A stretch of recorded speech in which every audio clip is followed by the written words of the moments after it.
Hey everyone, welcome to the year late MamaMax cancellation response video. This is a very dense video, so I've divided it into 5 main sections: introduction and recap, NightDocs Nexpo and Mutahar, Spencer's allegations, personal questions, and Belphegor. With that said, let's go and have fun. Hi, hello. Why should we trust you? There's 2 sides to every story, and I'm sure you've gotten hundreds of one side, but there's still a whole other side you haven't seen yet, but that's gonna change. What happened? That's a lot to explain. So, a survivor reached out to me for help regarding a case of an alleged cult leader and child predator, and asked me if I could platform them to tell their story. So I was just gonna start a new format where we platform the survivors and let them have a voice. But I quickly realized that we needed help given the gravity of this case, and the purpose of our campaign evolved to find more survivors in order to build a criminal case against the accused party, since he was still active. Falcon County Sheriff's Office, Portwood. Can I speak to Officer badge number? And so I reached out to institutions, journalists, lawyers, and experts in the field of cult psychology. The leader uses these techniques to gain undue influence over his or her followers. We've often referred to this as brainwashing or mind control. But most notably, I reached out to my peers on YouTube. The most influential among them was Charlie, who has helped me in the past.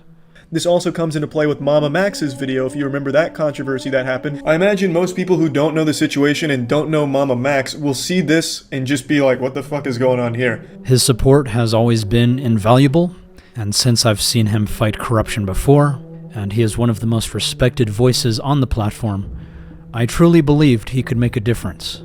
But it was difficult to get anyone to just listen to the survivors, and so I created artificial drama to get people's attention. I could literally cancel you, Charlie. And to be clear, I was always upfront that the drama was fake. This is a call to action disguised as a cancellation. And that worked. Until it didn't. Stop ignoring MamaMax. Yeah, so here, you want me to talk about it a little bit? That rubbed me the wrong way. I still don't feel good about that decision. But then the people that I trusted, the people that I looked up to, the people that I considered my best friends, they all turned on me. In an attempt to protect their own reputations, because they saw what was happening to me. And then they resorted to creating their own deceptions around me. So that way they could bury me. No one will ever believe what I say. I'm a fraud, I'm a liar, I'm a manipulator, I'm a deceiver, I'm a monster. And then they wiped their hands and pretended like I never existed. But I do exist. And I do have my own side to all of this. And that's what I'm doing now, is clarifying some things, presenting some new information that some of you might have not known. And hopefully in the near future we will resolve all of this drama so that way we can get back to the more important work. Do you acknowledge that you've made mistakes, and if so, which? Of course I've made mistakes. And I think one of my biggest mistakes was covering dangerous content at a time I was too immature and uneducated on the subject matter. It's important to note that I did not have a mentor. I did have some military training, but I was mostly learning as I was going. And I felt what I was doing was much too serious to ignore. The amount of child exploitation that is happening all over the internet still does not get enough exposure to this day. And that leads me to another big mistake, which was mixing fiction and non-fiction for cases that are too volatile for dramatization. At the time, I felt I could do no wrong if entertainment helps bring awareness to these very real issues. But retrospectively, it just creates confusion around what's real and what's not in the long term. but I have been quite transparent about this since the very beginning. All information was hidden or censored, names and identities were altered to protect the privacy of non-consenting parties, all dramatization in the visuals dialogue are fictional and meant for storytelling purposes. How would you explain that? It's like half fiction, half kind of a story? I call it hybrid, like documentaries, because it's like, yeah, Okay. it is half fiction that is parallel to the real story, and then there's just the real story. Which is why the full investigation was publicly available in the mega drives that were linked in the paste bins of my video descriptions, that were then reported and taken down, with claims that they contained CSUM. But there was no CSUM, it was just documenting predators and their interactions with me. The entire investigation, from accessing the platform, creating an account, interacting on the site, speaking with predators, speaking with victims, and everything that happened from beginning to end were present in OBS screen recordings on those mega drives. There is so much information that I would include in this very video pertaining to previous investigations that I now cannot present because these drives have been taken down. I did not create a backup because I was not comfortable keeping all of this evidence of predators on my personal computer. So my team helped me upload it and let it go to the public. Mega is quite clear that you can report objectionable material. Because our end-to-end zero-knowledge encryption means we do not know the nature of content that is uploaded, Mega is only able to take down content when a public link has been reported to us.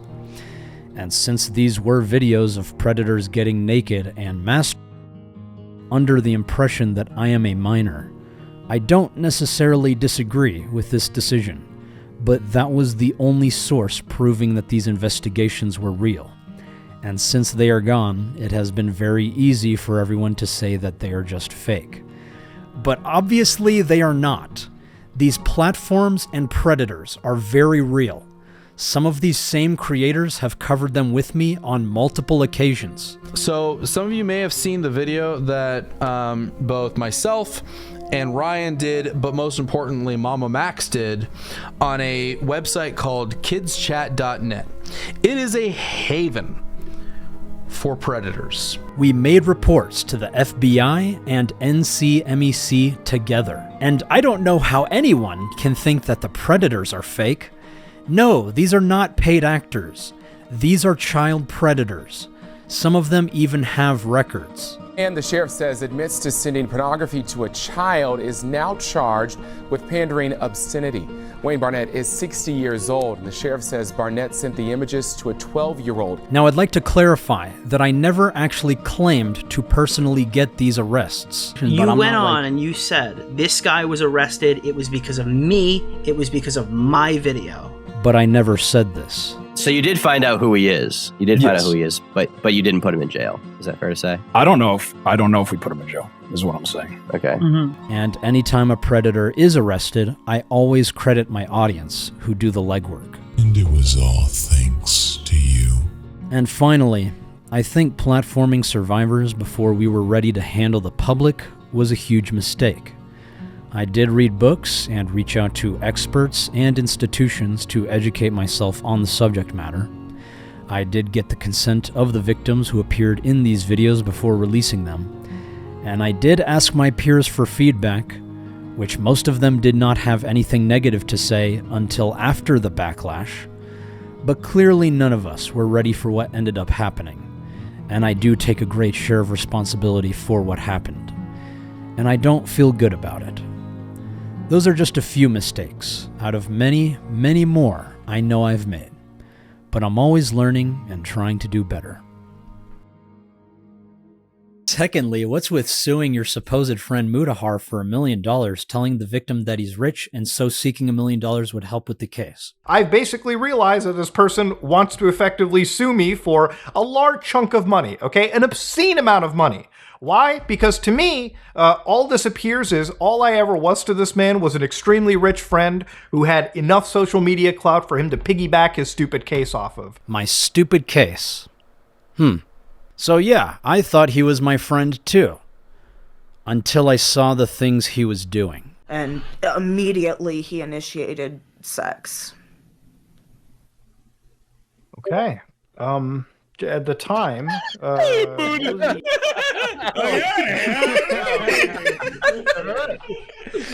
Nick? What?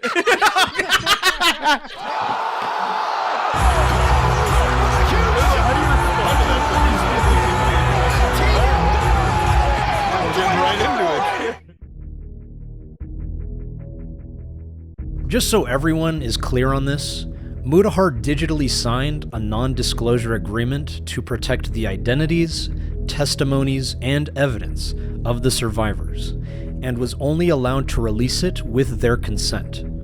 And then he breached that agreement multiple times. Okay, I just got confirmation.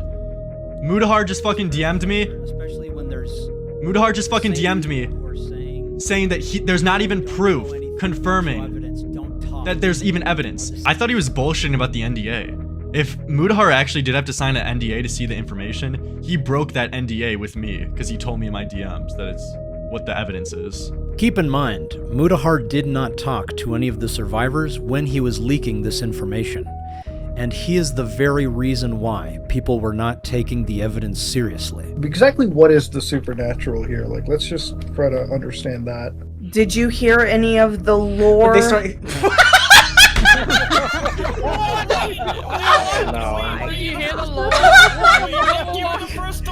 But then, after he talks to the survivors, and they walk him through the evidence, now it is all of a sudden one of the most serious of cases. I'll say with the evidence, like, appears at least, it feels like there's definitely, like, a bad, it's like the worst I can see is somebody taking advantage of people, like emotionally, sexually, physically.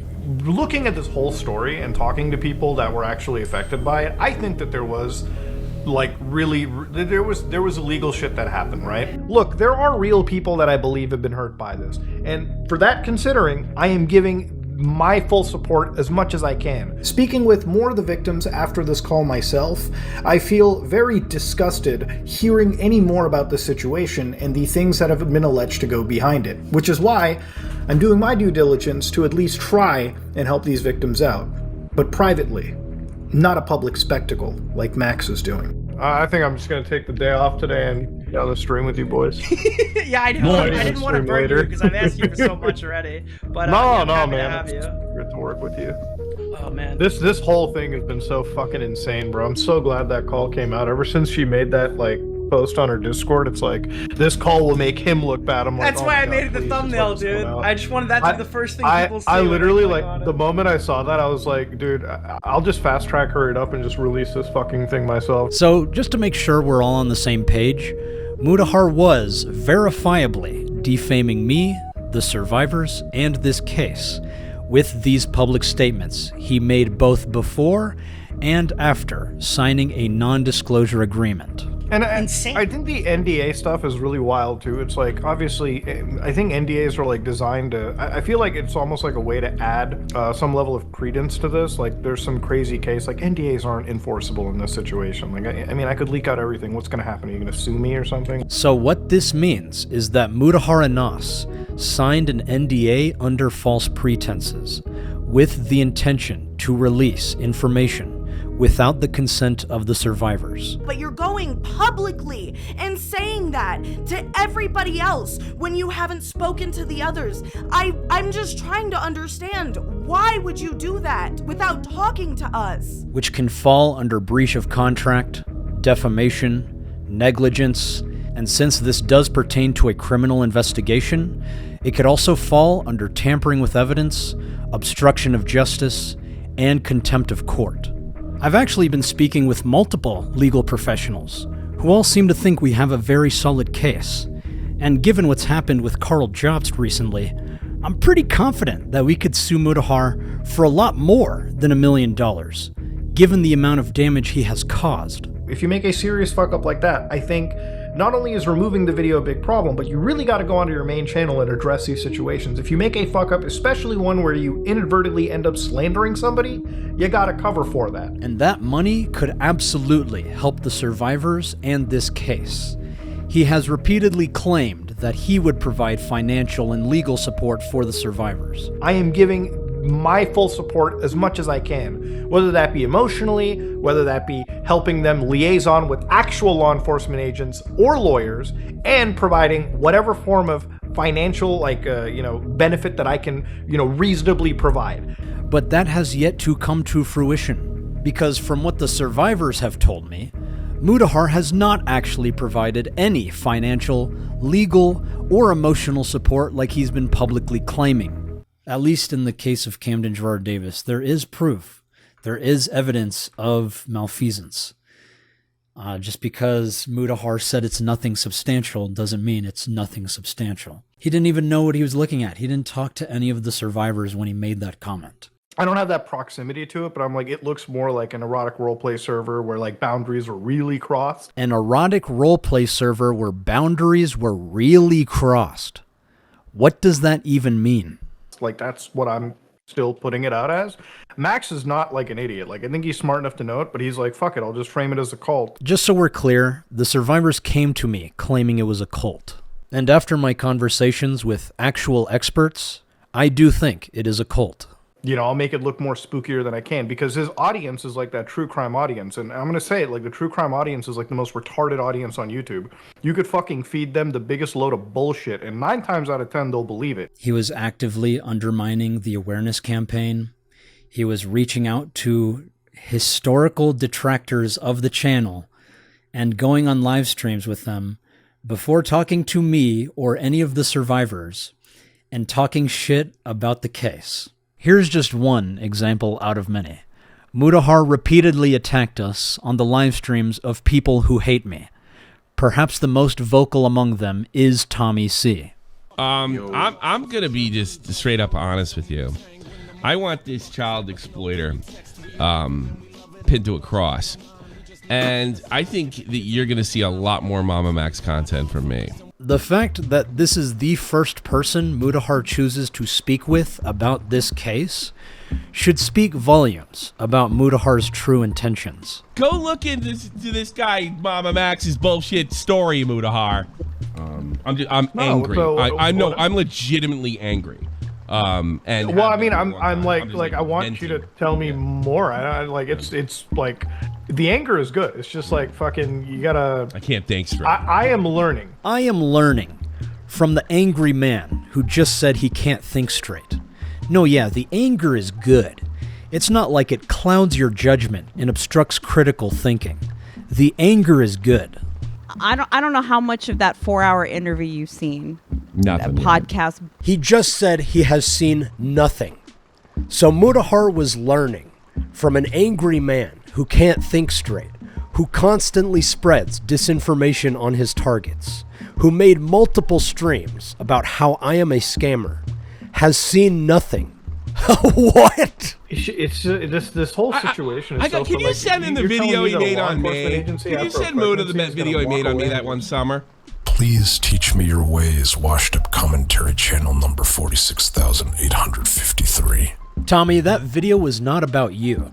I gave you a 3-minute segment, and rest assured, Mutahar already watched it. This is the text he sent me after he watched it. I think you put our friend Tommy on suicide watch, bro. Wait, for real? Lol, I saw the first part. LMFAO. If he didn't already, he probably should. And now, all of a sudden, he is pretending to be best friends with Tommy C., someone he constantly talked shit about. I mean, I've had this discussion with Tommy recently, and actually I would say Tommy C and his call-outs with Max, because I have respect for Tommy C. I've talked to him, and I think if he's going to say something, there's probably some weight to it. Most of you will have no idea how hilarious this is to hear. But other YouTubers who have heard Mutahar talk about Tommy C behind closed doors will know that he is bullshitting all of you. For example, before we started recording for the Some Ordinary podcast, Mutahar told me not to worry about Tommy Senile, because nobody has any respect for him anyway. He has no respect for Tommy C. He has no respect for any other creator. He has zero respect for his own audience. A lot of people watching YouTube cannot critically think anymore. So when that video came out, and I was like, I'm reading the comments, I'm like, yo, they're eating this shit up. What the f? And then, like, I make a video and everyone, yeah. And then like I make a video and everyone like flips. I'm like, you guys are the worst people. You cannot critically think whatsoever. It's not that your audience can't critically think. It's the fact that we have misplaced our trust in you. Furthermore, why did you sleep on this Camden Gerard Davis case for 3 years only to expect multiple influencers to immediately jump on it as soon as you start discussing it? Why tell people to hurry up and discuss it, such as making videos about critical, not immediately responding to you, when you yourself didn't respond about this case for 3 years? People tell me about allegations all the time. I don't really know what's real and what's not until I actually look into it. Spencer kept messaging me, and once she invited me to the Discord server with the other survivors, that's when I realized, oh shit, this is important. I should have exercised patience, as they have done, but it was just so sad to see all of them. They kept trying and trying and trying to tell their story, and no one wanted to listen. And now I'm here and I'm telling all of my friends, and none of them wanted to listen. Your involvement would entail a brief 15-minute session, allotting 3 minutes per survivor. A subsequent Q&A is optional. And no one showed up. Yeah, I was just like, fuck it. I'm gonna launch this case into everyone's face by fake canceling Charlie. And I was praying, I was hoping that he would just sit down and listen to them. And I know the importance of this case and cases like this will only grow as time continues. So maybe one day it will carry the urgency that it deserves. But Mutahar divided all of the survivors and made sure that they didn't talk. And that's really sad. Because many cases like this often only begin after a public awareness campaign. And when we found out what else was going on behind closed doors, I'm talking crimes ranging from blackmail, forced labor, child trafficking, I was mortified. So I went to the authorities with a band of fellow shocked ex-members, and we blew the proverbial whistle. But they didn't do anything. Fell on deaf ears because they didn't know what they were looking at. So we went to the press. Look, Mom and Dad, I'm on the front page of the New York Times. It's not exactly what I was imagining my life would be when I started out as an actress, but here we are. After that, the rest is cult history. A dramatic arrest in Mexico, a 6-week trial, a 4-hour deliberation, and ultimately, a 120-year prison sentence for Nexium's founder. Yes, thank you. Thank you. Also, why did you lie about certain predators being in police custody, such as Zach Haddad, aka Pablo Sonny, when in reality you didn't know if he was in police custody? I was just dispensing the information that I was given. So just for quick context, Pablo Sonny is a child predator we found on IMVU. He has multiple victims that I made contact with on the platform, and I confirmed that he was grooming minors via direct investigation. We verified his face with a specific hand gesture, and his voice can be confirmed by his friends. You can watch the full videos if you want more detail, but here's a paraphrased version of our call. You know I'm 14 though, Sorry, you okay. Do you not know what you're doing? You said you're 24, right? I want you to know that I know that what I did was wrong, and I'm sorry, and I'm really just begging you, sincerely, you realize I would go to jail? I would go to jail for 10 years. But don't I already have your face, I don't know, and I don't want to give you more, Because I can already tell my mom right now. What are you gonna tell her, though? You're really gonna do that? Why do you want to ruin my life? Why? Can we just be friends? That's not something that friends do. If we're gonna, do you want to actually be friends? I was, going through a hard time. There's a lot of shit that I was going through, and, I just was lonely, and my life is really hard, and, I have to take care of really scary. I'm gonna get I'm not strong. I'm gonna get fucking beat up and raped in prison. You want that to happen to me because we talked for one day? After our videos were released, he was exposed to his local community at the Vancouver music scene, many of which I made contact with. Here are the Instagram messages between me and Zach Haddad's former friend. Hey, I'm making an update video on Zach. Would you like to do an interview for it? Hey man, thanks for the message. Last I heard, he was in police custody. I thought this a fair bit these past few days. I respect your platform and the way you unveiled this information. All of us in the community are still dealing with the weight of it daily, but it gets better only with time. I think I'd rather not do an interview for the video, but would be happy to share my words in written form with you as long as I can remain anonymous. Those closest to me and closest to this situation know how I feel about it, and I posted my thoughts a little while ago after processing this. I am happy to contribute my words to the video, but that's as far as I'm willing to be involved for my own comfort level. No worries, man. A written statement will work just as well. Hey, we have not heard anything on Zach Haddad for a couple of months, either from authorities or peers. We are still in contact with his victims wanting to testify against him. Do you know anything that could help us? Hey Max, thanks for reaching out. We haven't heard any updates about him at all since your video in November, and the whole community here has essentially tried to heal and move on healthily. We will continue to condemn his actions and stand with any victims while trying to build a safer scene here. But nobody knows anything new, or even where he is. Here are some Instagram messages between me and his former roommate. Hey, has the police put out a statement? I figure they asked everyone to not work with us, but I want to be sure they're actually doing something. Haven't heard anything yet. Do you or anyone has the contact information of the investigator assigned to the case? We have the hotel Zach is staying at and want to give them the information if they're going to use it. We are trying to leave this off of our hands now as we've done all we can. We're still dealing with the aftermath of his eviction and providing support for the people who are closest to him. We don't have any contact for the investigators. For now, we would like some space as we are also grieving and processing this situation. We also appreciate all the help. Hey, sorry to bother you, but we have not heard anything on Zach Haddad for a couple months, either from authorities or peers. We are still in contact with his victims wanting to testify against him.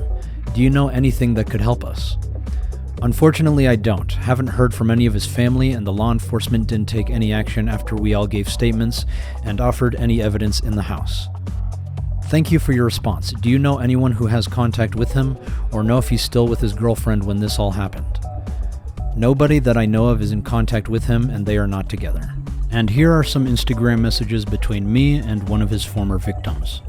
Hi, I am a victim of Zach Haddad's grooming and luring of young girls. He did not do this online, but in person while he was 19-20 and I was 15. Though the intentions of your video seemed harmless, the sensationalizing and dramatizations in the video were unnecessary. I know you have made plenty of money off of this video of yours. I ask that you donate the proceeds to victims of his that need therapy. To keep this AdSense and Patreon money to yourself is selfish and wrong. You do not get to capitalize off of young girls' trauma. I'm terribly sorry to hear that you're a victim of his. You have my gratitude for reaching out. I've been asking some of his ex-friends for a GoFundMe link, but no one has sent me anything yet. But I will happily make a donation. I'd also like to clarify none of my videos are monetized, and I only dramatize the content so that people will start to pay attention, which seems to have worked. Most of my audience are CSA victims, and they have been the ones requesting me to push my content in this direction, so I hope you can understand. Thank you for your quick reply. If I can help in any way in regards to exposing Zach, let me know. During this time, I went on a few podcasts and explained what was going on based on the information I had. Since this was a developing story, I make it clear that I don't know the full details. What is your primary goal? Is that then? There's no. What's your other? Well, I guess the question is like the next getting at is like, okay, so you want to enact this change. What do you hope is the eventual result of your video? Okay. Of all of this. So I know there's people out there saying I'm doing it to self-serve. I just want my video back up. I don't give a shit if my video comes back up. It did what it needed to do. So that was in the video, is currently in police custody. And was that as a result of your video, or was that prior to the video? Yes, it was because of the video. Right. The video was about IMVU and this one predator. I made it about him and him alone. IMVU is a game, right? You played the game and you exposed this guy. Yes. Do you mind walking me through the chain of events that led from your video to him being imprisoned? Yeah, so I dropped the video. The end of the video is a call to action. Usually all my videos are a call to action, like find him, and we did. So in this case, find him meant like you didn't know who he was. You wanted his docs so he could go to jail. All we had was his face and his voice. Right. And out of that, I said find him, and then within 24 hours, we found him. And then I started social engineering all of his friends to give me his information, and they did. And then we pegged him. He fled to Mexico. We found where he was in Mexico. Wow. I don't know if the police, he was from Canada, so I don't know if the police asked him to come back. As all terrible people are. Mm-hmm. I don't know if the police asked him to come back or he went on his own volition or they forced him to come back. I don't know any of those details. I just know he went back to Canada and was in police custody for a certain amount of time. So you lied. No, Nicholas. Let's play the full clip. He went back to Canada and was in police custody for a certain amount of time. I don't know if they did anything yet, but I will be making an update video about him soon. So he was arrested at some point. It's fair to say that. You know that. I don't know if it was he was arrested or they just like interrogated him. Like, you know how police they don't have to arrest you to question you. Right. Because I don't know if his victims, he did have previous victims before my video. I don't know if they ever spoke to the police about it. I was talking to one of them, but she hasn't been responsive recently. So I'm in the dark so far, but we're going to get back on that after we finish this shit with YouTube. So you did find out who he is. You did find out who he is, but you didn't put him in jail. Is that fair to say? I don't know if we put him in jail, is what I'm saying. Okay. Mm-hmm. Huh. Pretty funny how these commentary channels keep cutting out context to these clips and then misquoting me completely to things that I never actually said. You went on and you said, this guy was arrested. It was because of me. It was because of my video. So it's starting to look more like they are lying. And I was actually being completely honest and transparent. Regardless, I clarified Zach Haddad's fate in the subsequent video. So the hunt continues. We theorize that they will try to find sanctuary in the Philippines where they have family. So all of my viewers who are Filipino, wag mahiyang i-re-upload ang video nito at yung huling video na naisalin sa sarili niyang wika sa inyo na ring ang makita sa ad basta ipalaganap niyo ang mensahe. So I don't think I lied. I'm not here to meme on you or make fun of you. I genuinely once believed you were making a difference at one point, but now I'm not so sure. I hope to hear answers from you soon, Max. I hope that answered some of your questions. I would like to continue this conversation. Why is Spencer claiming you're starving her? Just for context, Spencer is the cult survivor we were helping. Max starving and hurting Spencer? Looks like Spencer is on Facebook in groups asking for money for moving. She is claiming Max is domestically abusing her and starving her. She doesn't say his name, but it's very implied because she lives with him. Wasn't Max supposed to give her a bunch of money? Seems like she spent it or he lied. Here's screenshots I got, but covered people not involved with them. I met this young girl online from a post she shared in a local group. She's doing her best to get out of a really bad domestic situation. She's trying to get back local to stay with friends where she will no longer have to starve, but can't bring herself to abandon her dog there. I know some don't get it, but some will. She found a friend who will foster her dog until she gets on her feet. She just needs some help. Even small donations add up. This is the fucking scam. Where's my nacho fries? Yeah, dude. All I can tell you is that we had plenty of food when she was living here. We always got her food every time she asked. When she wasn't buying her own food, I would go to the food bank and get her food or pay for her food or share our food with her. I even got her $31.63 worth of Taco Bell while she was packing her stuff, and barbacoa tacos at her request before she left. Besides that, I don't know. So are the allegations that Spencer brought up true? You decide for yourself.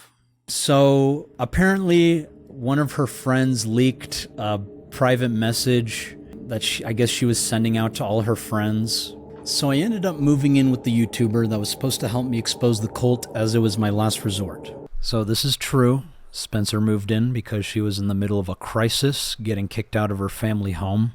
She had nowhere else to stay. And since we were making a documentary, I thought it would be beneficial to have her close.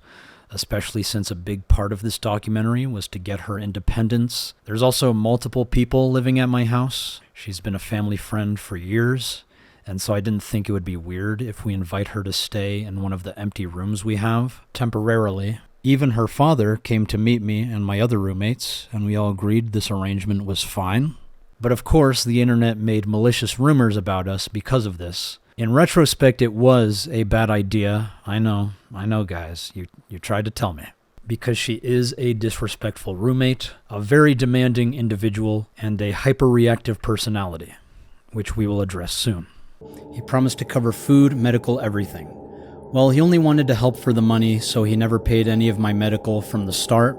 This isn't true. I paid for her first few bills, but then after everything that happened, I literally could not afford to even keep us in this house unless we were all working together. And so she agreed to get a job and start earning on her own, which is what I wanted her to do anyway, so she could become independent. He was buying food at first, but then he tanked his career, which in turn has people convinced I'm a bad person like him, so people are stalking me online. So there are people stalking her and me online. There is a community of cyber stalkers that are really quite disturbing, and are genuinely cyber stalking. First of all, I was one of the OG people to cover MamaMax.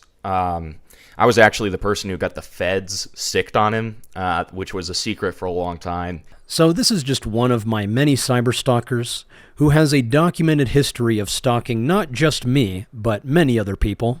They describe themselves as legitimately insane on their YouTube About page, and has obsessively created a number of disturbing videos about me, including one that's so egregious that it's unlisted, where he is stalking me, finding and murdering one of my team members, and decapitating them and sacrificing their severed head on an altar, or something. These are the types of sources for the defamation campaign, and again, he is just one of many cyberstalkers that frequent the MamaMax cyberstalking subreddits. So in the beginning, I did advise Spencer to remain anonymous until the end of the documentary, but she did not like the idea. I warned her about the tactics people may use against us and suggested leaving the online interactions to me, but she continued to be hyper-reactive.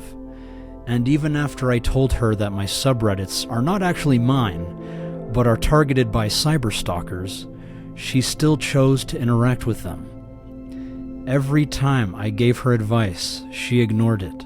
So she can blame me for people cyberstalking her, but you can't protect someone that isn't going to listen. So people are stalking me online, and wants me out because he's not making money off of me, but still wants to make money off of me. I never wanted to make money off of her. I even told her she didn't want to do the documentary, and I told her that's okay. Hey Spencer, your birthday is coming up later this month, and I'd like to take you back to Wiley to be with your family. While we're there, we should figure out the healthiest living situation for you. This current one isn't supporting the best lifestyle for any of us, and I don't want to add unnecessary pressure by pushing too hard or dealing with an eviction process. I still believe your story is incredibly important and should be shared with the world. I'd like to help you write a memoir about your experiences both in and out of the cult alongside finishing this documentary. Let me know what you think and if you have any questions. I guess I'll have to find housing for Belphie so I don't lose him for good. Anywhere I'd have to go, can't house him. And honestly, I'd rather not do the documentary or anything else regarding the cult. It's not good for my mental health, and I don't ever want to be in the public eye again after what happened. We can care for Belph if needed, and I don't blame you. We don't have to do the documentary. Your health is priority. But later down the line when you're feeling better, you should absolutely consider writing a book. Your experiences are important, and you're not alone. But still wants to make money off of me? He got me a dog. We'll come back to that. He got me a dog and had me move everything I owned to anchor me. Yeah, I did not want her to move everything to anchor her. I did not know she was bringing her entire life with her, and she spent a lot of money. I simply wanted to document her experience throughout this entire process. I figured out a foster for my dog until I can figure permanent housing out. So I offered to keep him because I love that guy. And she said it was the last resort. Hey Spencer, I'm sorry things didn't go as planned. The internet is a strange place these days, and I thought reaching out to the right people would make everything okay. What happened to us was really traumatizing, not gonna lie, and I know therapy will help both of us. I encourage you to take all the healthiest steps. I want to see you happy again. I think going home is the best choice for you. All your roots are in DFW, and hopefully the green will cheer you up. Rest assured, Belph will always be yours, but we'll take good care of him if you need us to. I know things were tense at times living together, but I think time and space will help. You'll always have a friend in me, and if you ever want to talk, please reach out. I still believe you have an important story that needs to be heard, now more than ever. Get the recovery you deserve, but please don't ever give up. Thank you for being concerned about my mental well-being. I hope you are doing well, and if not, also seek the help that I am. I am currently seeking a home for Belphie, as him staying here would be last resort, and I would hate to burden you further with taking care of him. You are right, this is an important story, but at this time I think I need to put the project on hold as I try to work on myself. But my biggest issue is needing someone willing to drive the full 18 hours from Dallas to here and back. I have the U-Haul trailer figured out, but I'm panicked because if I don't get out after my dog leaves on the 15th, I'll be stuck here until after my birthday, and have no way to really feed myself. None of that is true. How would I get my stuff back? Pack a few suitcases for the trip. We'll leave on the 24th early in the morning. Once y'all figure out the permanent residence for you, I'll pay for a pod and load it up and send it to you. That sound good? I have somewhere my stuff can go already. I could honestly pack up whatever would fit for now in my friend's car, so you don't need a big pod, and she could come get me sooner if you'd prefer. I'll be staying with her anyways. I've been having to live off donating plasma because I was limited to remote work, and I don't qualify for anything remote due to my experience. So she wasn't the only one living off of donating plasma. We were all donating plasma because times were tough. I was limited to remote work. That's because we all got jobs and none of us could drive her to work. And she couldn't really perform at an actual job. So remote work was the best option for her. What the absolute hell did you send me? It's for AI training. It's legit, I promise. Dude, I don't have the brain capacity to answer everything at once. If this is the application, how hard is the job? Applications can be long, but the $20 an hour makes it worth the effort. I know you're capable of writing out complex ideas. I believe in you. I probably could if my mind didn't feel like a 50-car collision, but I don't have the mental energy for all that writing. If I did, I wouldn't have so many unfinished stories from the past 5 years sitting in my docs. I called more vape shops and sent my resume. Super proud of you for job searching. Just a heads up, we are about to be super busy with work, so carpooling will be less frequent, and a high-paying remote job would be best for you guys. More money means more chances to take care of your health, and better health will lead to an awesome life. This AI training job is a perfect opportunity. I know writing can be draining right now, but using your creative brain is like building a muscle. It gets easier and even feels empowering with enough time and effort.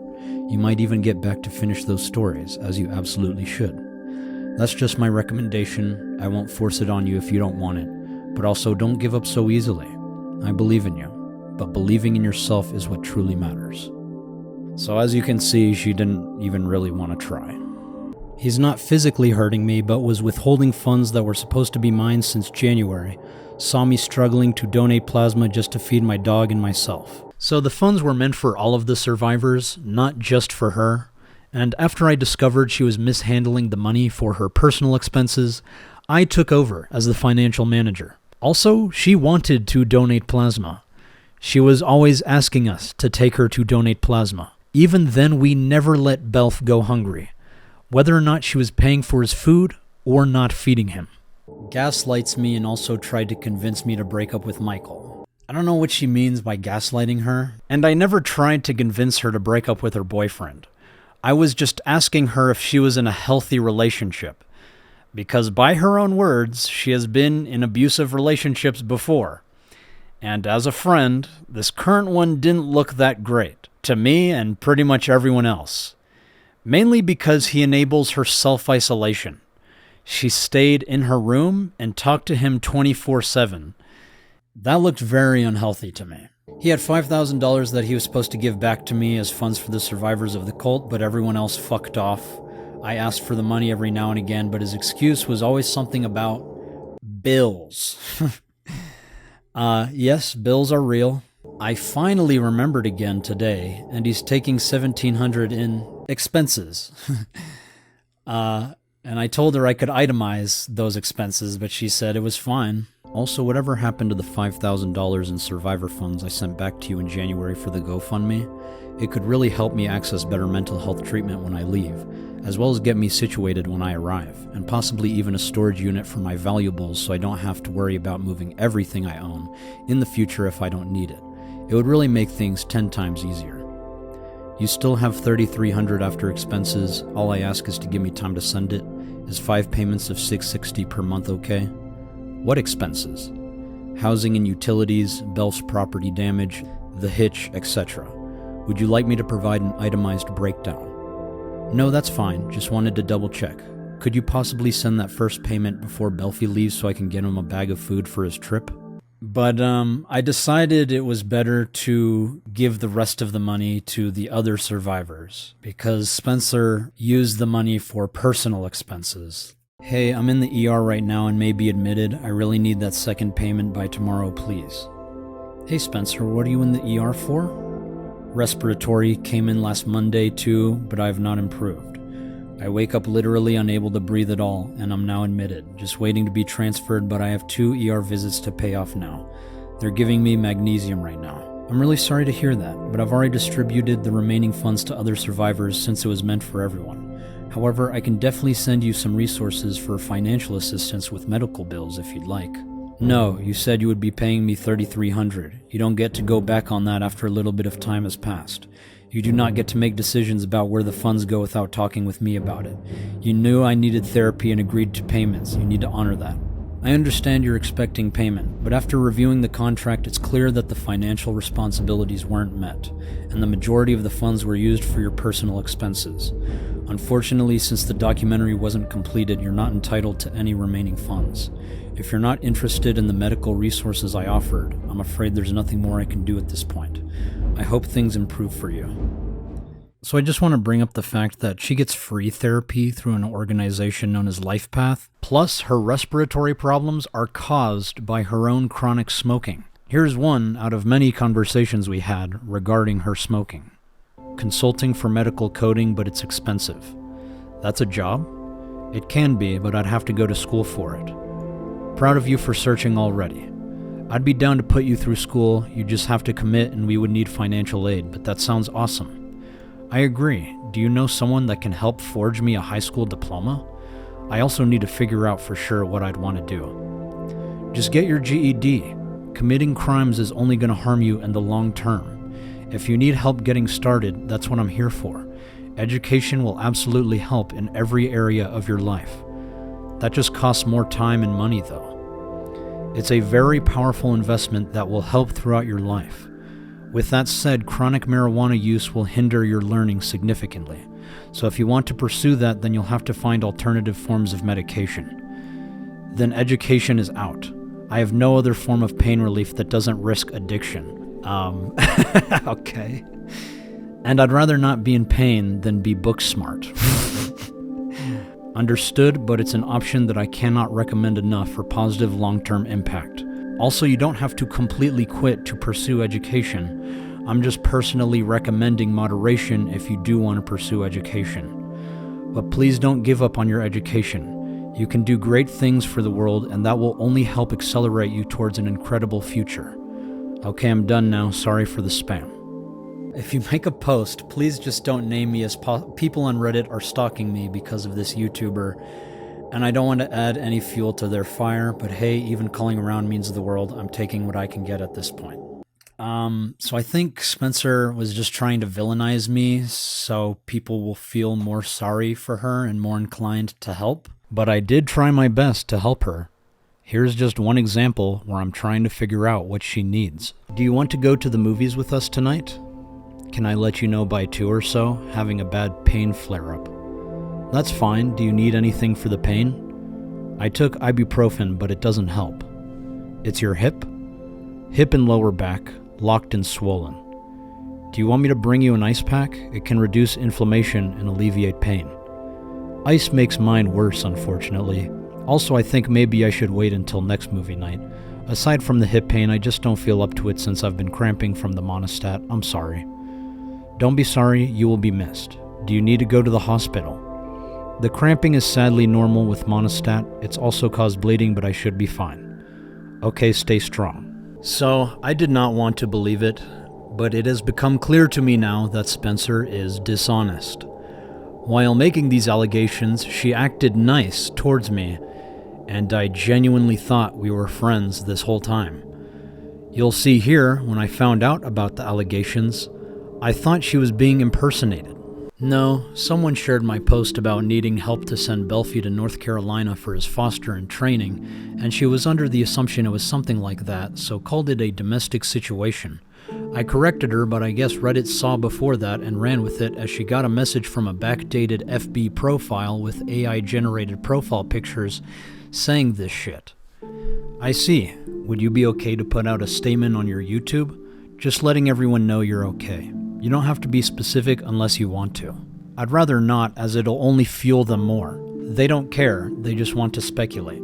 Someone on my friends list is doing this as the messages mention my cooking from when I moved in, and I just want to disappear from the internet altogether now. I spent too much energy panicking about it last night, and I can't afford to put any more into it. She did not tell me about it, by the way. I say something, they'll probe harder, and I don't want my family more at risk than they already are. I'm sorry. I felt she was lying to me, so I sent her a picture of the message from the person who made the Facebook post asking for the donations. And I've talked to her a lot. She told me she was in a domestic violence situation, she's been starving off and on for a long time and needs to get home. So, I don't know. I think she's struggling and trying to get out of a situation. I never told anyone there was domestic violence. I never once said that. I was struggling because my mental health was faltering and I couldn't afford food for a long time. Again, this is misconstrued. I already explained what I told her, she chose to use those words, and again, I tried correcting her when I found out, as I didn't know that's what she assumed. Okay, well in these situations, it's best to put out a brief written statement to correct the narrative. If you don't want to, then you don't have to, but keeping me from speaking up for myself is only going to cause more problems. Staying silent is what destroyed us, and this will blow up regardless. And it did. I've already been discharged from my volunteer work because of this shit, and I'd rather not lose more. How do you want to proceed? This next message she sends is one of the most disrespectful and ignorant things I've ever read, so I'm going to stop every now and then to reply to what she's saying. You can't put out a fire with a fire. So I never ask her to put out a fire with a fire. I just ask her to make a statement that she is okay and none of the rumors are true. But I didn't realize until later that she wanted people to believe I am a bad person who is starving her and domestically abusing her. And at this point, maybe it's better not to work with kids if you know people are going to do shit like that. I know it sucks, but you should cut your losses because nothing will stop them from doing the same in the future. So what she is telling me is to just give up on my career path in advocacy due to the problems that have happened because I chose to believe in her story and help her. Judging from what Michael saw on the Reddit, the volunteer thing happened before they said anything about me. Actually, no. People are not going to change their mind. They'll take it as you doubling down again, and it will make things worse. You've been through this before. You should know that better than anyone that this will hurt us both. So this is not true. I know better than anyone that you guys, the audience, just want to know the truth. But it is very difficult to get the truth out there when there are hundreds of other YouTubers giving you different stories, claiming that they are the truth. Especially when some of them have much larger audiences than your own. But what Spencer doesn't understand is that you have to keep going. If you stop uploading, the truth will just become whatever is out there. If you ignore them, they will go away, but you have to give that time. You're always so impatient to put something out the moment someone says something. I just wanted to upload a podcast and a documentary. That is all I wanted. And after waiting almost a year, I felt it was time to start uploading again. Apparently that makes me so impatient to get something out there, I guess. Let them have baseless claims. You can find better sources of income. Just don't do anything publicized, and they can't try to do things like get you put out of a job. So this is not anywhere close to true. In fact, it's quite the opposite. Just because you stop doing anything publicly does not mean people will stop stalking you. In fact, it makes it worse because the stalkers are empowered by your silence. The only way to stop stalkers is to shine a light on them by reporting them to the police, telling your local community, and informing your social media that you are being stalked, which is also what you have been doing. I don't understand why you'd want to try to be public again after everything that's happened. If it's as traumatizing for you as you said, you wouldn't keep adding fuel like this because, like it or not, that's what you'll be doing. I can't believe she would say something like this, being that people were harassing her, saying if she was actually as traumatized by the events of her own life as much as she claims, she wouldn't keep talking about it online. She is using the exact same victim-blaming logic that was used against her to try and keep me from using my platform and my voice. If you say something about the woman, you'd be putting her at risk of harassment too, and that's the last thing she needs. They found her easily.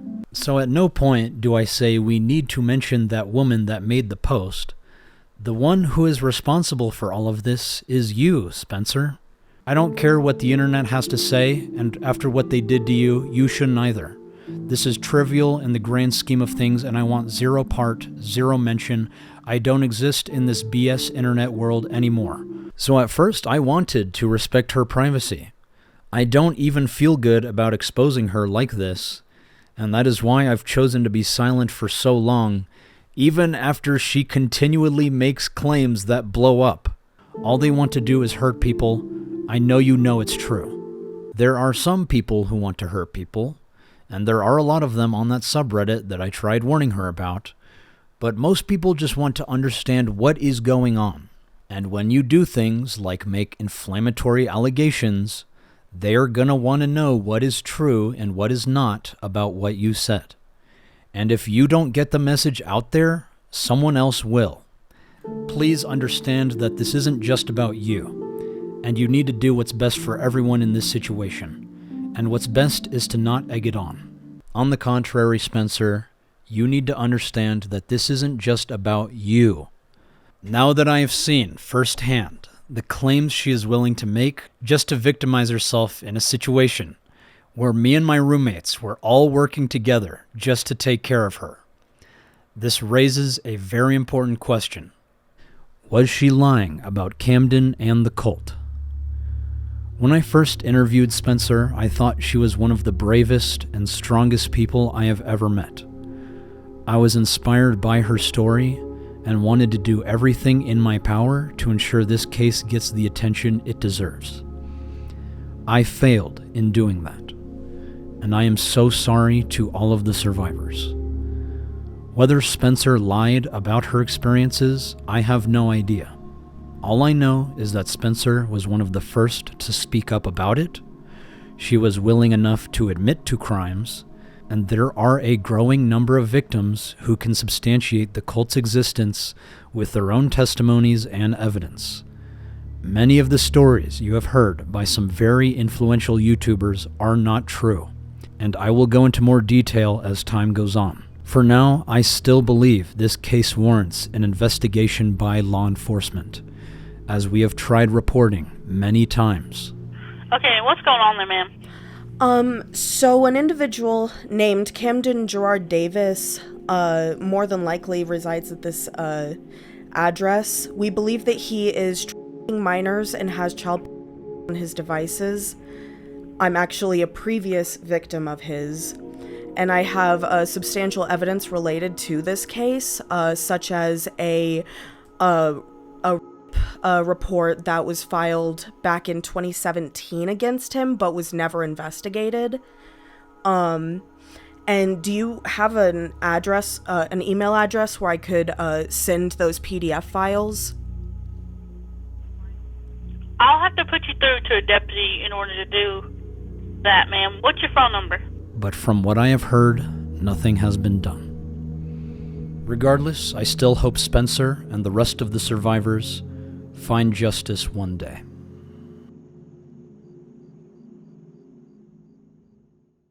How do you feel about losing your job at the children's outreach thing? So for those of you that don't know, I was volunteering with an organization known as CASA, Court-Appointed Special Advocates for Children. It is a great organization that teaches people how to advocate for children in the United States legal system as a guardian ad litem. You are essentially a free social worker who interviews children, their families, teachers, doctors, and everyone who has information on the child's life in order to serve their best interests in a court of law. I highly recommend volunteering if you are interested in children's advocacy or the legal system. I was doing all of this privately, but unfortunately a group of cyber stalkers found me in the Casa of El Paso Instagram page, and my stalkers proceeded to harass this organization, posting their emails and phone numbers, encouraging everyone to spam them with the drama surrounding me in an attempt to get me discharged. This was picked up by DramaTubers, which caused even more people to harass this organization, until they were forced to let me go in an attempt to make the harassment stop. That broke my heart, but I learned a lot, which was the point of joining, and I'm very grateful for my training and experience doing so. If you care about children so much, why not get education, certifications, and a real job in advocacy? I did. Instead of being an unprofessional YouTuber filmmaker with all these unnecessary edits. Education and, like you said, certifications are vitally important. And that is what I'm actively doing, is still seeking education. I don't want to just be a YouTuber the rest of my life. I would like to resolve all of this online stuff first, since clearly I cannot just go get a job without people harassing wherever I'm working. How much money do you plan to donate to the charity you posted?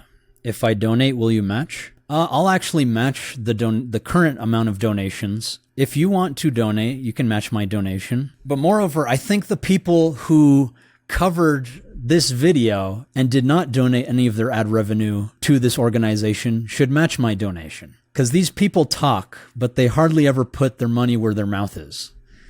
I seem to be the only one doing that. Do you really think you can return to this content after getting exposed for faking most of your career? I would barely trust you to do scented candle reviews. That's really funny.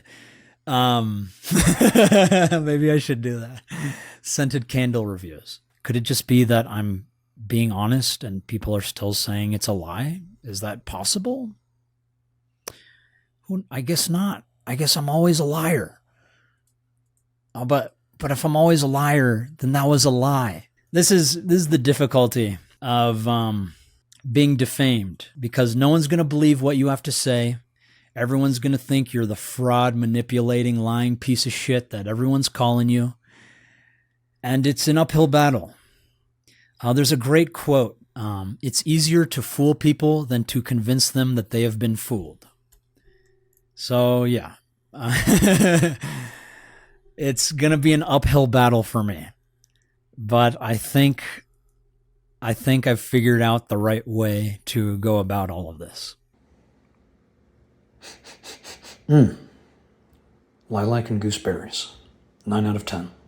Maybe next time be the vigilante and go after them since you got the sources instead of role-playing justice. Justice is very difficult. I can do my best. I can show what is happening on these platforms like IMVU. I can document all of the recorded evidence of my interactions with these predators and send it to my people who upload it to these mega drives. We all collaborate on sending this information to law enforcement. And when nothing is done, we make a video about it on YouTube showing what these predators did. I know a lot of people are blaming me for the predators not getting arrested, but I am not an officer of the law.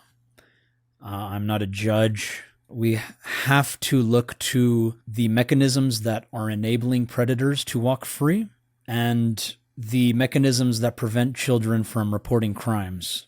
These are the real issues here. I know my adversaries want to make it seem like MamaMax is the issue. I do not control these systems. What's your actual plan for systematically changing how sex crimes against children are prosecuted? I'm sure there's people much smarter than me who have policies and systems that can truly make a difference, and I'm going to go ahead and play some of them. We're economically attacking the young, but I know, let's attack their emotional and mental well-being. Let's take advantage of the fact of the flaws in our species with medieval institutions, Paleolithic instincts, and godlike technology. I'm just going to say, I think Mark Zuckerberg has done more damage to young people in our nation while making more money than any person in history. Oh, but wait, what could be worse? It's as if we let an adversary implant a neural jack into our youth to raise a generation of civic, military, and business leaders that hate America. All right, this all adds up to a bunch of graphs all headed up and to the right. And what are they? What's the first one? Oh, that's self-harm rates, which have exploded, especially among girls, since my colleague Jonathan Haidt pointed out it's really gone crazy since social went on mobile. What's the next one? Teens with depression. The next one, men and women not having sex. Next graph, cumulative gun deaths. You're more likely to be shot in the United States if you're a toddler or an infant than a cop. Next graph, obesity. Overdose deaths, way up. Deaths of despair. When I was in high school, it was drunk driving. Now it's kids killing themselves. We got the hard stuff figured out. There are programs to address all of these issues that cost a lot of money. That's the hard part. We have the money, but we decide not to do it. This is per capita spending on childcare in the United States relative to other nations. We need to remove 230 protection for all algorithmically elevated content. So just a quick explanation. Section 230 protects platforms from being held liable for user-posted content. So let's use an infamous teen dating app as an example. Despite the fact that they have a massive child predator problem, they can't be held liable for the crimes that are being committed on their platform, and thus have no incentive to fix the issues except for reputational damage when someone exposes them. If Section 230 could be corrected to specifically hold platforms accountable if they are perpetuating crimes, then that would only push platforms to prevent crimes against children on their services. I know you asked specifically about prosecution, but prevention is infinitely more important to me. So, yeah. Why do you think basic criticism of you is mass psychosis? I don't. I am just explaining a reality we are dealing with on the internet. But this is why I hate the commentary community sometimes. Like, I legitimately, fucking hate some of these people. Because it's always like, well, a lot of people went with this, right? Sure, I understand how a lot of people can get something wrong, but there are also people in this space who are absolutely happy to be wrong as long as it's financially lucrative. I can't make a follow-up video because it won't get any views to correct the thing that I personally fucked up, right? So they're not incentivized to correct anything or tell the truth. They're incentivized to do what people want to click on. And if there's a jerk wave going on, well, people are going to want to click on the negative video. So that's what drives me crazy. There's a fucking incestuous commentary community right now that is a for-profit misinformation machine or whatever. And then whenever it gets called out, they all have a huge pity party for themselves. Oh my God, I can't believe this turnaround. What? Wow, this plot twist is crazy. Guys, we really got to be better at this in the future. It's no, it's a for-profit misinformation machine. For someone that's a for-profit misinformation machine, that was well said, Nicholas Diorio. That's what I'm trying to say about mass psychosis, is that we're believing all of these things that aren't real. We are still talking about mostly conversations that we've had, 4 years ago about spread of misinformation, things like that. The rate and acceleration of new kinds of threats, new kinds of issues, the growth rate of that is growing far faster than the growth rate of our capacity to mitigate or respond to those threats. I was speaking with someone in the fact-checking network who said, there's now 200 billion messages a day going through WhatsApp, 15 billion going through Facebook. They get about 100 fact checks per day. If you think about a bank being over-leveraged and how much risk are they, how far over their skis are they? We've got about 200 billion to 100 in terms of scale of information that's running through a system without moderation, with, as Senator Sass said, the decentralized incentive for yellow journalism. If it bleeds, it leads. It wants to make each of us into yellow journalists because we each get more rewarded the more extreme things that we say in an inadvertent way. So in this subtle way, in this very slow climate change of culture kind of way, just by 2%, increasing the kind of outrageousness of what you're saying, the sensationalism of what you're saying. You get a few more likes, you get a few more hits. And so you keep doing it. And suddenly that heats up the global conversation and has us not even recognize our fellow Americans as fellow Americans. There's also more than just criticism. A mass psychosis is an epidemic of madness, and it occurs when a large portion of a society loses touch with reality and descends into delusions. Such a phenomenon is not a thing of fiction. We are controlled by the algorithms that push us one way or another. Social media divides us, makes us more extreme and less empathetic. It riles us up or sucks us into doom scrolling, making us stressed and depressed. It feels like we need to touch grass and escape to the real world. New research shows that we might have largely misinterpreted why this is the case. It turns out that the social media internet may uniquely undermine the way our brains work, but not in the way you think. So yeah, it's just a fact. Well, there are concerns about misinformation. We should, just like when people raised other concerns in the past and we try to deal with them. Okay, yeah, people no, if you ask people, no one says that they want misinformation. So maybe there's something that we should do to basically try to address this.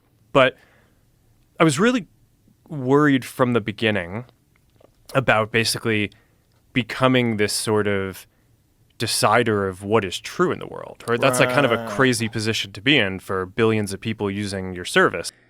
That is simply what we are dealing with.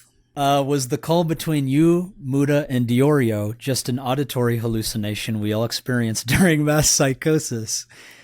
No, it wasn't. However, I'm tired of the drama chatter mentality where if somebody doesn't say exactly what you want in the exact words that you would say it in a situation that's tense for them that you probably couldn't possibly comprehend, oh, well, he asked for it. Oh, well, he could have said this. I think that some chatters think that these situations are a lot simpler than they actually are in real life. And there's other things that are working at play other than our veil of hindsight that we use to dictate what should or shouldn't have been said. And for that reason, I'm going to clarify what I say in that call. Since there's so much to cover, I'll be going over the call in another video. However, it's important to note that we entered into this call under false pretenses. Mutahar made it seem like he was going to do everything in his power to present the situation with objectivity and the justice it deserves. And instead, he chose to breach his NDA again, leaking the call to the public without our consent, and drunkenly dogpiling us with his commentary buddies, breaking multiple YouTube community guidelines in the process, which caused both cyberbullying and cyberstalking against me and the survivors of Camden. The entire fetus has been removed, and the risk for infection is almost guaranteed at that point. So that's where a bit of, obviously, I'm sure you've read the Reddit. I'm sure you've read the people critical of the situation, and this is a you know how bad I want it to just be like, bitch, have you read the Farms thread? Have you read what they've been saying? Well, we just fucking did 3 seconds ago. I was fucking reading it while we're streaming. Jesus. In fact, I would encourage all of you to try watching that video with fresh eyes and convince yourself that this is not a symptom of mass psychosis. Once again, though, since there's so much to cover about that call, I'll be doing that on another video. MamaMax, are you still going to end Charlie? Why did anyone think I was being serious in that video? Just behaving like a genuine piece of shit. I liked Charlie. I like MamaMax. And I felt he could do a lot of justice for this case. Understandably, Charlie was not happy about this, and during a live stream, he vented to his audience. We talked a month ago about what he was working on in his investigation, and then apparently, when I had COVID, he messaged me a couple times and I never saw it. And now he's taken that as me ghosting him and ignoring his very important mission. And it really rubs me the wrong way. Instead of just jumping to the most extreme possible explanation for me not seeing it, which is really fucking cringe. That did make me upset. There. Yeah, that really rubbed me the wrong way. I had COVID. I barely used Discord in the first place. It was a miracle I ever even saw his message to begin with. And then I spent 12 days not doing anything online in bed. And during that time, apparently it changed his whole framing of the video in order to make it like a Trojan horse of cancel critical, because he didn't respond to my messages and ghosted me. So yeah, that did rub me the wrong way. Good intentions, but I did not like that. I can see now that he felt blindsided and hurt, which is fair. However, I think it's important to lay out the facts. I reached out to Charlie on October 23rd, giving him a brief rundown of my current project. He responds 25 minutes later, claiming he hasn't done reaction streams or React content in about a year. I respond 5 minutes later that he doesn't need to react to my video, but I would like to invite him to our group chat with other influencers so we can establish a direct line of communication between everyone involved about my project in case anyone has any questions or concerns once everything goes down. He doesn't reply, so I follow up with him the next day, apologizing for my sense of urgency, but I truly felt this project warrants his attention given what the survivors have told me. He replies an hour later apologizing and agreeing to take a look. I send him the NDA that he promptly signs. In the group chat, one of the survivors explains the cult with some evidence. We share her videos, and that she is open to answering questions. This is when Charlie stops replying completely and claims that he was sick. But Charlie was active and engaging online during this same period. I don't mind if he was too busy or had no interest in my project, but just be honest about that. Hey, you'll never guess who just got COVID again. Not this guy. No, yeah, I'm just pulling your leg. It is me. Look hard into my piercing blue eyes, and you'll notice that my soul is finally back in my body. I'm feeling much better, so I thought I'd celebrate by watching some more horrible pickup artistry attempts on TikTok. So according to his own uploads, Charlie had COVID from October 30th to November 2nd. 4 days out of 12 that he claimed he was not doing anything online. And then I spent 12 days not doing anything online in bed. I barely used Discord in the first place. It was a miracle I ever even saw his message to begin with.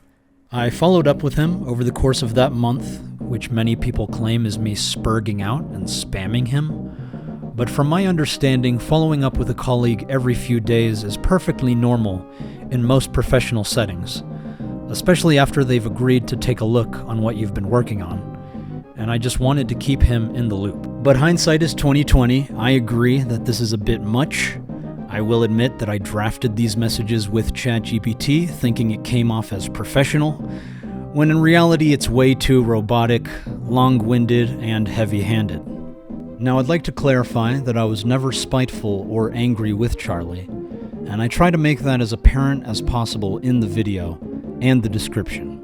I built this video with the survivors from the ground up, because we truly had faith that Charlie would help us. After I upload the artificial drama, he finally responds and explains why he was inactive. I respond to him the next day, apologizing and asking if we can just get in a 30-minute call so I can explain myself and find a resolution that is beneficial for all parties involved. We set up the call with him, me, and the survivor.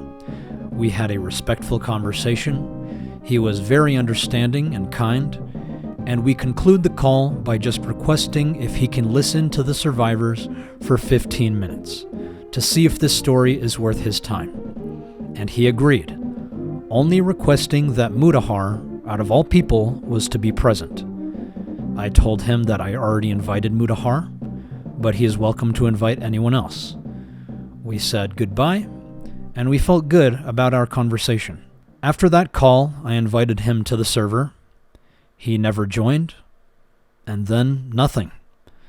No follow-up, no response. We have waited for over a year now, and he still hasn't said anything about it since then. This was never supposed to be about me or Charlie.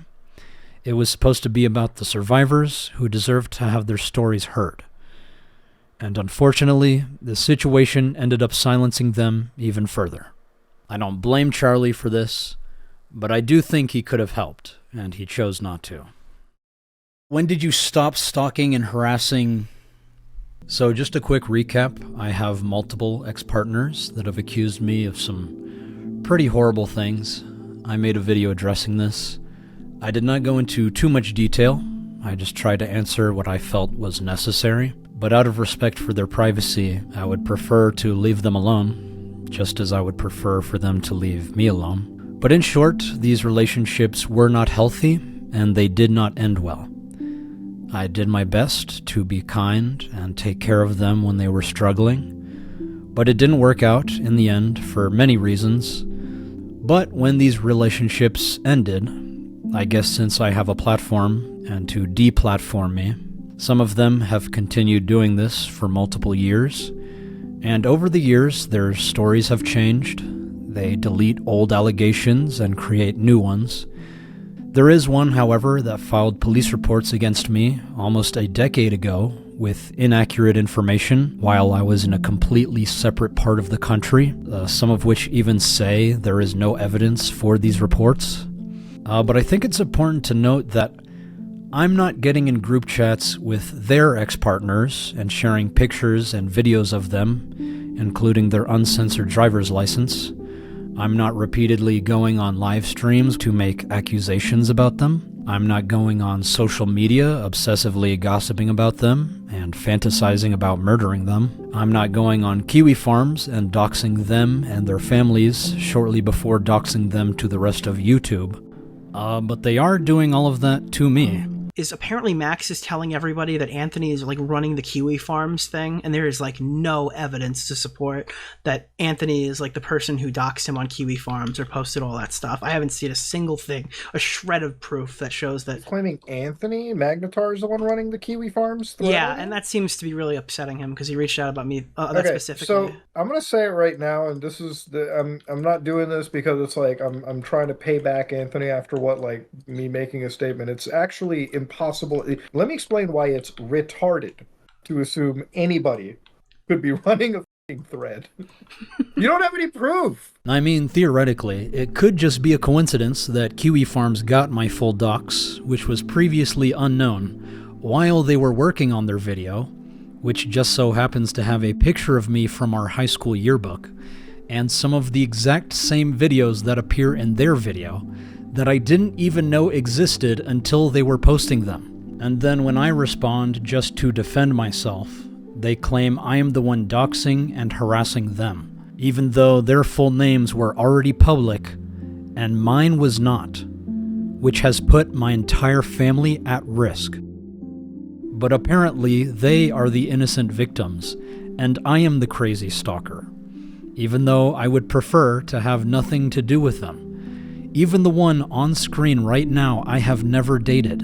I have not even seen her since high school over 10 years ago, and she is still somehow following me and talking about me, and it is very disturbing. I have dated plenty of women that don't do this, but these few still do. So I'm not really sure what one is supposed to do at this point. If I make videos on each of them and go into excruciating detail about my side, I would be putting them at risk of harassment, which I do not want. But if I don't say anything and let them keep following me and talking about me, they're just gonna keep ruining my life and people are gonna think I'm hiding something. So I just decided to report them to the police and document any further harassment. Do you wipe or just let it crust?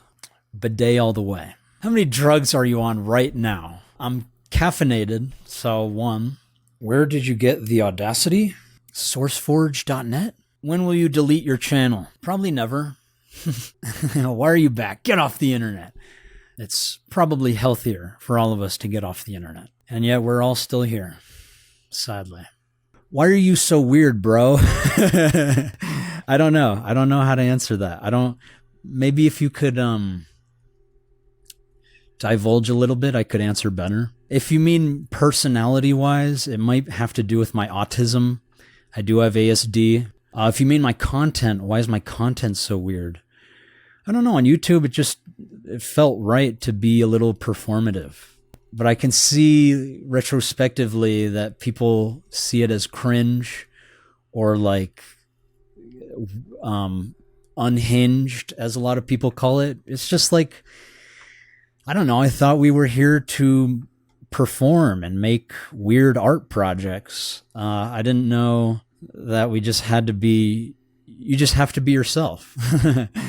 Did you have a nervous breakdown? But seriously, did I? I don't think so. I know people are calling my my Mommy Z skit mental breakdown to make me look insane. But that's the character. I'm playing a commentary channel that thinks he's better than everybody else. Like you could literally, like I start the entire skit with like an unhinged. I thought that would get the message across. I guess not, though. Just to note, he's deleting comments, even though I'm just tuning into this video. I asked about the multiple documentaries and the events that we all watched happen, and poof. So YouTube has this thing where it deletes comments on its own. That could be what's happening here. He's deleting replies. If I was deleting replies, wouldn't you think I would also be deleting people saying I'm deleting replies? It's just funny. People could just accuse me of something I've never done, and just people believe it. But I guess that's the internet for you. Why do so many feel like you owe them something? You deserve to be and do whatever it is that you love. People are too judgmental. Please continue to be who you are. You're the first video I watched today. As soon as I looked at my phone this morning, all you can do is try. Upload video. Those that have always believed in what you're doing will be here for you. That is really...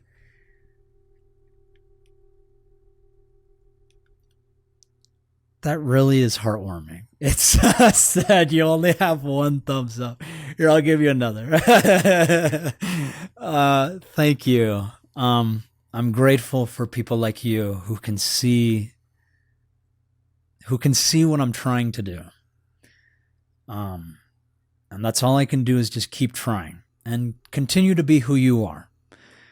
Despite all the hate and hostility on the internet, you still manage to shine through. And I'm very grateful for you.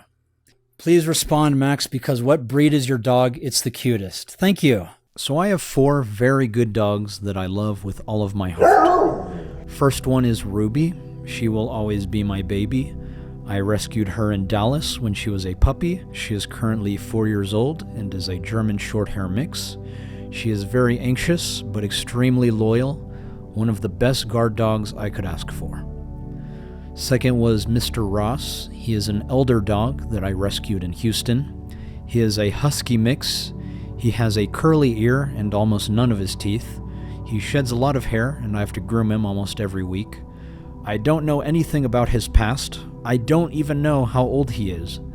But he is one of the sweetest and most handsome gentlemen I have ever gotten the pleasure to know. He is currently housed with my mother, who is taking very good care of him. Third was Lottie. She is a desert dog that I rescued in El Paso. I was told she was a German Shepherd, but she never grew. So maybe she's mixed with the Chihuahua. She definitely has the attitude, but she makes the funniest faces and does the silliest shit I have ever seen. Where is it?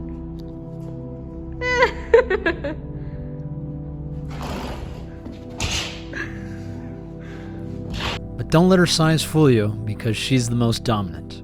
But she's so loving once you get to know her. And fourth was Belphegor. And this is where our story comes full circle.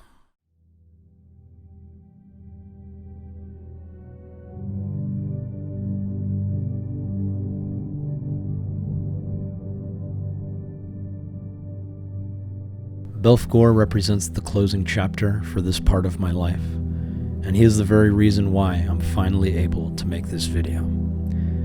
It all began when Spencer asked if I could help her get a service dog. I've always believed dogs are among the most loving companions, and I thought one could help her learn responsibility and heal emotionally, so I agreed. Since we couldn't afford the steep cost of a trained service dog, we made a deal. Spencer would raise and train one herself. She found the breed she wanted, and soon after, we brought home this beautiful boy, Belphegor. At first, Spencer did a decent job taking care of him, but as her awareness campaign gained traction, she became increasingly consumed by the gossip and drama surrounding her, and slowly she began neglecting Belphegor. I stepped in, taking over his care, and over the course of that year, Belphegor and I formed an unbreakable bond. I loved him deeply and wanted to keep him. But when Spencer's behavior led to her eviction from our household, I felt obligated to honor our original agreement, and I let her take him. Instead of keeping him, however, Spencer raised money on Facebook to send him across the country to a friend who would train him as a service dog. And on August 14th, 2024, we forced him into a crate in the back of the animal transport. I said my final goodbye, my heart breaking as I watched him disappear. This felt like the worst thing I had ever done in my entire life. I raised Belphegor as if he were my own. This was his home. Now, confused and terrified, he was being ripped away from everything he knew and loved. I could only imagine his fear and discomfort during those 3 long days of travel. When he finally arrived at his destination, I tried to make peace with the fact that his life was no longer in my hands. But as time passed, Spencer stopped updating us about him. Days turned into weeks, then months, and my worry grew into despair. I missed him terribly and had no idea how he was even doing. Then one day, I noticed that a survivor of Camden, and the very same dog trainer now caring for Belphegor, was online. I reached out. Hey, how's Belphegor doing? Spencer hasn't shared much about him, but we've been thinking about him and just wanted to check in. If he needs any help with food or meds, let us know. We'd be happy to support however we can. We miss the big guy. To my relief, she responded. Belphegor was okay. I soon learned that Spencer hadn't been keeping in touch with her, and that Belphegor might not even be suitable for service work. I told the trainer I'd be more than happy to take Belphegor back if Spencer no longer wanted him. She explained to me that Spencer was considering rehoming him, so I immediately made my claim. But when the trainer informed Spencer of my intentions, she fought back. I sent a formal letter to both Spencer and the trainer, asserting my legal ownership over Belphegor. All his paperwork was under my name. Spencer retaliated, threatening a restraining order if I didn't back down. Then came some devastating news. Belphegor had run away from a dog sitter and was now in the custody of an animal shelter. The trainer assured me this was my best chance to reclaim him. But before I could act, Spencer sent me a cease and desist letter, trying to prevent the shelter from releasing Belphegor to me. I fired back with my own cease and desist, declaring my rightful ownership and my determination to bring him home. Spencer's threats wouldn't stop me. I was going to get my dog back, no matter what.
Come here, buddy. You remember me? Yeah. Yeah. Oh, I missed you, buddy. I missed you, buddy. Oh, good boy. Good boy.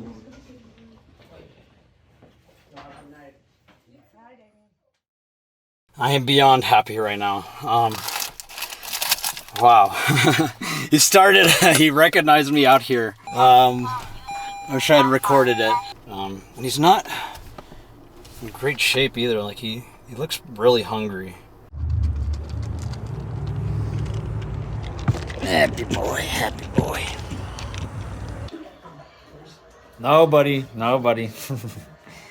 No, buddy, don't do that. I'll make you some water, okay? Whoa. Good boy. Good boy. No, stop. I'm gonna go pee. Sometime today.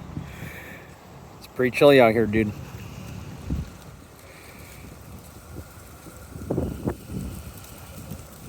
Let's get it going, okay? It's clean. Are you clean, buddy?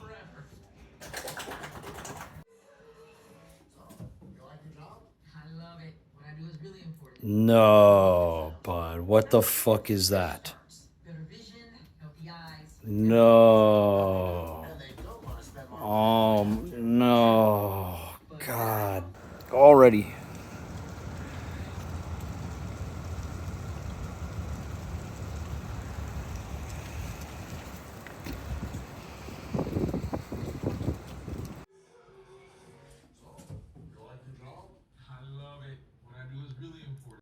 Good morning, Belph. Good boy. Hey there. Hey, bud. Good boy.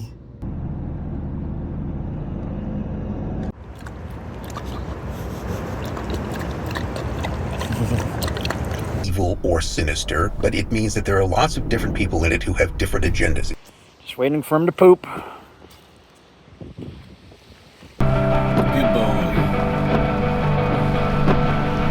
These technologies, we should have empathy for people, not just here, but in the rest of the world, who you know, spend a lot of their time kind of scraping by to like survive, assuming we can distribute the benefits of these technologies. Please poop. Please pee. It's freezing. Yummy. Based in my learning, like I don't think I learned very well from like. I don't know if y'all can hear, but he's peeing. Finally. For the first time all day. Good boy. Hey, buddy. Hey. Hey, mister.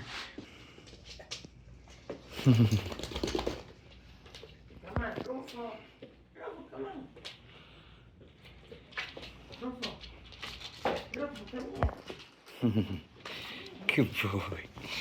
Good boy. Happy boy. Come here. Come here. Good dogs. No, bro.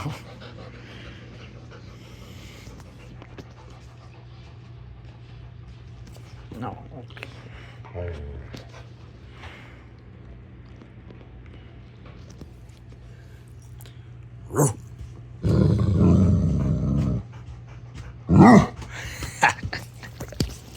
All right.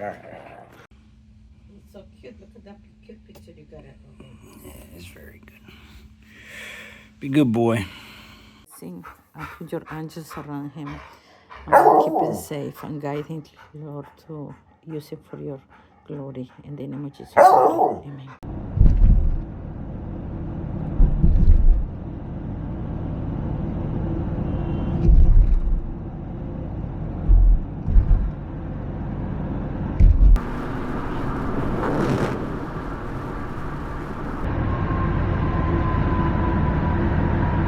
Hey, dogs.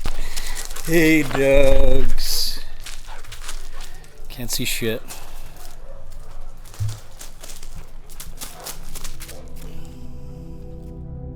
So to finish answering your question, Belphegor is a Great Dane Labrador mix. He's just over 100 pounds of love and affection. He enjoys going on car rides, as long as he's not cramped in a small crate with over 1,000 miles of driving. And he's been making a lot of friends at the local dog park. He's super strong and can fuck shit up like nobody's business, but after some training, he's been a gentle giant ever since. I love him so much, and I'm beyond grateful to have him back home. I'm so grateful for all of you who believed in me and waited patiently for me to give my side. But I don't blame you if you believed in all of the rumors.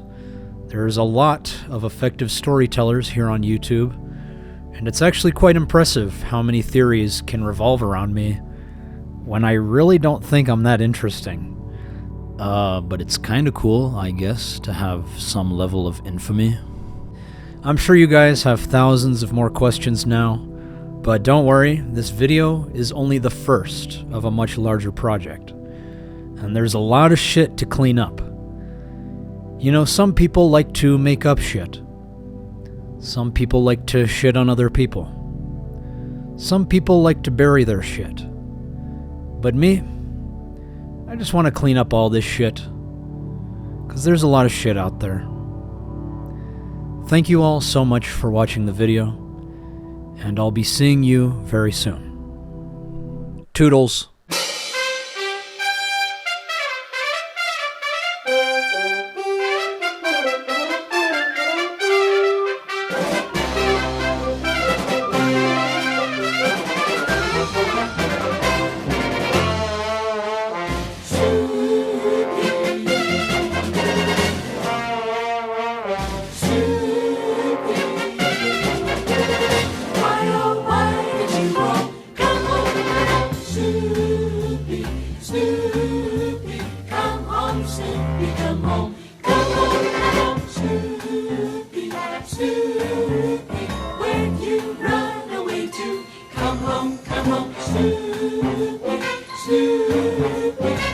Everything's wrong without you. You split the scene, and nothing is right. Good grief, why did you get so uptight? Why did you go here in a fog? Don't you know you're a favorite dog? Snoopy, come home. Snoopy, come home. Come home, Snoopy. Snoopy, come home. Come home, Snoopy. Snoopy, why oh why did you roam? Come home, Snoopy, Snoopy, come home, Snoopy, come home.